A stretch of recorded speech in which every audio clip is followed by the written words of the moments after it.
এইটা একটু শেয়ার করতে চাই, লোভ সামলাতে পারছি না, করব। নবী মুসা আলাইহিস সালাম একদিন বক্তব্য দিচ্ছেন। কি দিচ্ছেন? বক্তব্যকে আরবিতে খুতবা বলা হয়। তো একজন দাঁড়িয়ে বললেন, বনু ইসরাইলদের একজন, হে ইয়া মুসা, আপনি তো চমৎকার একটা বক্তব্য দিয়েছেন, আপনার চেয়ে কোনো জ্ঞানী মানুষ কি পৃথিবীতে এখন আছে? নবী মুসা আলাইহিস সালাম বলছেন, না, আমার জানা মতে আমার চেয়ে কোনো জ্ঞানী মানুষ এখন পৃথিবীতে নাই। আল্লাহ রাব্বুল আলামিন বললেন, মুসা,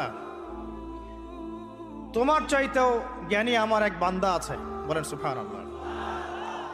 নবী মুসা আলাইহিস সালাম যখনই শুনতে পারলেন যে আমার চেয়েও জ্ঞানী একজন বান্দা আছেন, তিনি বললেন যে আমি তার সাথে দেখা করতে চাই, আমি তার সাথে দেখা করতে চাই। যুবকরা শোনেন, জ্ঞানী মানুষের সন্ধান পাওয়ার পরে নবী মুসা নবী হয়েও দূর দূরান্ত সফর করেছেন ওই জ্ঞানী মানুষের সাথে সাক্ষাৎ করার জন্য।